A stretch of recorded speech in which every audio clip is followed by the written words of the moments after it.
President Donald Trump calls on the American people to support his wall on the southern border. Democrats accuse him of stoking fear of immigrants. Is there a security and humanitarian crisis at the U.S. Mexico border? This is Inside Story.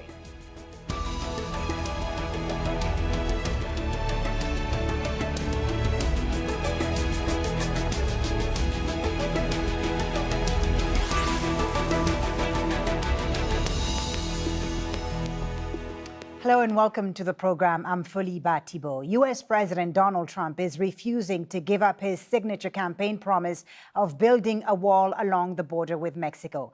Democrats won't give him the more than $5 billion he wants to build it.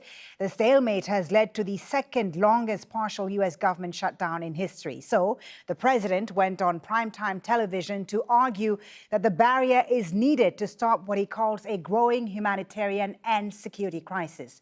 We'll bring in our guests in just a moment, but first, here's some of what Donald Trump had to say. America proudly welcomes millions of lawful immigrants who enrich our society and contribute to our nation. But all Americans are hurt by uncontrolled illegal migration. In the last 2 years, ICE officers made 266,000 arrests of aliens with criminal records, including those charged or convicted of 100,000 assaults, 30,000 sex crimes, and 4,000 violent killings. Over the years, thousands of Americans have been brutally killed by those who illegally entered our country, and thousands more lives will be lost if we don't act right now. Well, Democrats responded to Trump's speech by repeating their demand to reopen the government. Speaker of the House of Representatives Nancy Pelosi accused the president of fear-mongering. The fact is, the women and children at the border are not a security threat. They are a humanitarian challenge, a challenge that President Trump's own cruel and counterproductive policies have only deepened. And the fact is, President Trump must stop holding the American people hostage, must stop manufacturing a crisis, and must reopen the government. Well, let's take a closer look at some figures now. The Pew Research Center estimates there were 10.7 million undocumented immigrants in the U.S. in 2016. That's the lowest figure in more than a decade. The U.S. Customs and Border Protection Agency says the number of people arrested while trying to cross the southern border peaked in 2000 at 1.6 million, but that figure has been falling since then to just under 400,000 last year, and most of them don't have a criminal record. And nearly 15,000 unaccompanied immigrant children are in custody, with detention facilities being pushed to the limits.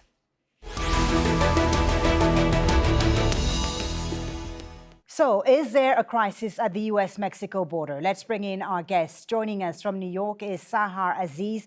She is the founding director of the Center for Security, Race and Rights and professor of law at Rutgers University. From Tampa in Florida, joining us on Skype, David Ward, who is a former U.S. immigration enforcement agent and currently the director of the National Association of Former Border Patrol Agents. And also in New York, Lincoln Mitchell, political analyst and professor at Columbia University. Welcome to you all. Thank you for being on Inside Story. Sahar, in New York, the president described the situation at the U.S. Mexico border as a humanitarian and security crisis, but he didn't declare the state of emergency that many people were expecting him to declare. What do you make of that? And do illegal border crossings represent a crisis for America? Well, the numbers show that illegal border crossings are not a crisis. If you've gone down to 400,000 in 2018 based on 1.6 million in 2000, then clearly the numbers are going down. And the problems that he cited, such as the drug trade, human smuggling, many of these problems, for example, the drug trade is coming through port of entry. The smuggling is coming through the port of entry. And most of the immigrants who are here undocumented have come legally and then overstayed their visa. And most of them are coming from Brazil, Canada, and Mexico. So many of the problems that he cited, he's exaggerating, he's focusing on specific numbers. And it is not a crisis. And that is one of the reasons why I don't think he has the legal authority to call an emergency, as there's no changes in circumstances or facts that show that there is, in fact, an emergency. But is he far off, Sahar, when he says that there is a humanitarian crisis? I mean, with the case of the unaccompanied children that we've seen in recent months and immigration detention facilities being pushed to the limit, is there a case to be made, a humanitarian case to be made for a border wall? Well, ironically, the humanitarian crisis, the response is not a wall, because the wall is aimed to stop people who come without authorization outside of ports of entry. These children and their parents who are fleeing war, who are fleeing persecution, murder, and violence and rape, are coming to the ports of entries and surrendering themselves and saying, I want asylum. So the humanitarian crisis, which certainly exists in El Salvador, Honduras, and Guatemala, and then through the caravans is coming to the border, needs to be resolved by having more lawyers, more judges, and more means to which they can stay outside of detention centers while their asylum claims are pending. But the wall will do absolutely nothing to solve that problem, nor will it decrease the drug trade and criminal gangs from coming inside the country. I think David in Florida doesn't agree with you. David, you have firsthand experience as a former immigration enforcement agent. President Trump painted a pretty harrowing picture of danger and death at the U.S. Mexico border in his speech. But what is the reality at this southern border from your experience? Okay, the reality is your statistics are wrong. We have doubled the amount of apprehensions since October of last year, which were 34,000. They are now 68,000, same time this year, and they're escalating. Our actual apprehensions last year were over 500,000, and they are going up. Now, one thing people need to understand about the southern border is that it is a vast area of 1,960 miles. There's 700 miles of actual border fencing down there, but only 350 miles of that fencing is actually pedestrian barrier. The rest are vehicle barrier. The other thing is only 1 out of 5 illegal aliens that cross our border actually get apprehended. We do not know who comes through our southern border. We do have a crisis of families coming to our border, and they can go to the ports of entry and apply for asylum. They should not be risking the dangers of going through the desert like has happened in the past 2 months, where children have actually died on this trek. There are over 400 people that have been found dead in the desert on average every single year in our desert. Having a wall up would stop the tragedy of people dying coming into the United States and force them to the ports of entry where they should make a legal representation to come into the United States as a refugee or an asylum applicant. The other thing is that most of the people that are coming in from Central America and Mexico are economic refugees. They are not refugees by the standards that have been set in the asylum process. One other thing, every time I hear this thing about illegal aliens and the way the Democrats come across, it's all about Hispanic Latin America. That is not the truth. When I was down in New Mexico and in El Paso, we arrested over 142 different nationalities from around the world coming across that southern border.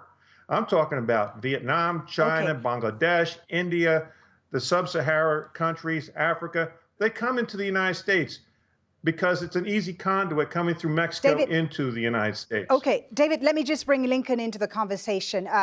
Lincoln, David says the numbers are wrong and that the president is right to say that there is a security crisis, a humanitarian crisis at the southern border. Your thoughts? Well, he is right. There are people dying in the desert. That is a humanitarian crisis. That's one that didn't start recently. It's been going on for a very long time. I think it's an odd way for the president to try to frame this. Donald Trump wants a border wall because he ran around the country in 2016 to cheering crowds saying, build the wall, build the wall. There's no rational policy reason to do this. Even the numbers that my colleague in Florida has stated, that suggests that the work is being done. They're apprehending people. This has been going on for a long time. Since September 11, 2001, if you want to talk about security, our security forces, whether it's the Border Patrol, whether it's other local law enforcement, have stopped people from coming in both from Canada and through Mexico. This is working. Building a wall is an enormous, enormous waste of money that is not going to accomplish anything except for Donald Trump to be able to deliver something to his base, which is of critical importance for Donald Trump for reasons that have nothing to do with immigration, nothing to do with humanitarian, and nothing to do with America's national security. All right, Sahar, let's bring you back into the conversation. The president, and to some extent David in Florida, has painted undocumented immigrants as criminals. And, you know, this hasn't really changed, as Lincoln said there, since he began his campaign for president. Who are these migrants that come through this southern border? Are they criminals, as, as they're being painted? Well, there's no evidence to show that the majority of them are criminals or even a critical mass of them. For example, the Cato Institute, the Center for American Progress had a study that showed that out of 100,000 immigrants in jail, out of 100,000 immigrants, only 250 are in jail, versus out of 100,000 native-born, there are 1,700 in jail. Now, to the extent that we can extrapolate the immigrant population that are documented to the immigrant population that are undocumented, I think the numbers show that immigrants, whether documented or not, are actually benefiting the economy. I mean, there are other numbers that show that 2.6 trillion contribution to the GDP since 2010, and that the children of immigrants, so even if their parents are undocumented, if they're born in the U.S., they become children of immigrants, albeit they may be undocumented. The parents, 36% of them are college graduates, which is 5% more than the native-born non-children of immigrants. So in the long run, it's very clear, the numbers are clear. There are so many studies by the Cato Institute, which is on the right, and the Center for American Progress, which is on the left, that show that overall immigrants, and particularly children of immigrants, benefit the economy. That's not to say that there aren't undocumented immigrants that aren't criminals, and documented immigrants, and native-born immigrants. Of course, there will always be criminals in every group. But what Trump is doing is he's exaggerating and he's manipulating fear and fear-mongering and xenophobia by pointing to the most extreme examples and then painting with a broad brush all immigrants, whether documented or undocumented. David, your response to that? That's not true. That's not true. Absolutely not. No, immigrants who come into the United States follow a legal process. They're vetted to come into the United States. They go through medical screening. They go through a background check and everything else. We want immigrants to come into the United States. There's no question about that. We are talking about illegal aliens. 8 U.S.C. 1325, the moment they step across that border, they have committed a crime. Not that they're felons or anything like that. It's a misdemeanor to come into the United States that way. But the point I'm trying to get across, only 1 out of 5 actually get apprehended that come into the United States illegally. The rest escape into the country. Now, we have the same issue going on with the interior of the United States with illegal aliens coming in. We have ICE that are woefully don't have the staffing to handle the millions of undocumented aliens that are in the United States. And we have Democrats wanting to abolish that very safeguard to go after illegal aliens that are here within the interior. So, now, David, let me just ask you, what difference is a wall going to make? The president suggested that constructing the wall out of steel rather than concrete was a concession to the Democrats. Let me just finish my question, please. What difference is there between steel and concrete, and how relevant is a wall to the current immigration problem of America? Pointed out, people aren't flooding across. People can't flood across the desert for the very humanitarian reasons that David pointed out. If you've been to that part of the country, as I assume all of us have, this is a pretty brutal desert for people who maybe are outside the U.S. don't realize this. It's dry, it's hot, it's all those things that desert are. It's kind of a natural barrier, not unlike our oceans on either side. Building a wall is a way to waste money. It's not a way to solve any of these problems. And I think some of the problems that we're talking about here are real, but they're not threatening our country. They're not at the level of humanitarian crisis, except for the ones we've made there. So it's not going to solve the problem. It's going to solve the political problem for Donald Trump. We put up fencing along San Diego and El Paso about 15 years ago, 20 years ago, and the number of apprehensions dropped in those city areas. We were able to control the influx of illegal aliens. We had things called the bonsai in El Paso. That's right. Where at 8 o'clock in the morning, we'd have thousands of illegal aliens coming across the ports of entry to make their way into the United States. Once the fence was put up in El Paso and San Diego, which actually stopped people from being killed by cars out in San Diego, the number of apprehensions dropped. You're absolutely right. People did not come through where we those built areas. the fence, where we built the That's right. Where we built the existing fencing, it works. That's not an argument for extending the fencing for the entire length of the southern border. Nobody supports the entire border. It's impossible. We have natural barriers, like you said. Sahar, please, feel free to jump in We do have to. If you want. You may not, but the president does. Sahar, go ahead. That also brings up an important point. Well, I think all three of us accept and admit, and including Trump, President Trump also admits that we cannot put a border across the entire, or we cannot put a wall or a barrier across the entire border, which ultimately just pushes people to the more dangerous parts of the border where they in fact go and die. And so again, and unless you're going to put a border across the entire, a barrier across the entire border, this strategy, which I think is misguided from the start, isn't going to work. There's also different ways to secure the border that are cheaper and more efficient, like aerial surveillance and other forms of technology, which actually DHS has started to do with underground sensors and different types of let's go to the drones Secure and aerial Fence Act of surveillance. 2006. Where is all the I want to point out infrastructure one money other from that fact, bill which that is that passed by Congress? two-thirds David, of the please let her finish, Congress please. keeps on kicking David, the can please. down the road. They refuse to do David, anything to secure that border. Let me just finish David, something. let her finish, and you'll be able to respond. Go ahead, Sahar. I think it's really important. Yeah, I think it's really important. There's one key statistics I think is really important, which is 2/3 of undocumented immigrants who are, or migrants that are apprehended are those who overstay their visa. And that 400,000 of them, or an additional 400,000 are apprehended at the border, compared to 1.6 million in 2000. So the number of undocumented immigrants that are increasing are actually those who come legally, not the ones who come illegally from the border. This barrier is not going to solve the problem at the end of the day. And what it is it's really a political stunt for Trump to rouse up his far-right xenophobic base because he's got a lot of other problems in his administration. Okay, David, make your argument. That is Why is absolutely- constructing... that is- sorry, I'm going to come back first to you, of all- Lincoln, in just 1 second, please. I just want to allow David to respond. Okay. Why is constructing this physical Okay, fine. barrier David, please. the only sensible way to solve this immigration problem? Why do you think that is? 50% of the people that are in the United States illegally do in fact come in legally as non-immigrants, and they overstay their visa. I am referring to illegal aliens that are coming across our southern border. ICE has the responsibility to apprehend the aliens that have come into the United States legally on non-immigrant visas, but the Democrats are thwarting ICE to do that job that they need to do on the interior. They call it sweeps, they call it roundups, they call it all sorts of things, and they're even trying to abolish ICE. So let's get that straight. Well, let's get back to the southern border where illegal aliens, people who are not screened for national security, for public safety, or public health for that matter, they come into the United States and they come make their way into the interior without anyone knowing who they are. Okay. One out Lincoln- of 5 get apprehended. Okay, let's hear from Lincoln now. And Lincoln, I just want to get your thoughts on the president's speech. Do you think he won over Americans with this speech? Will this move the needle in any form or fashion?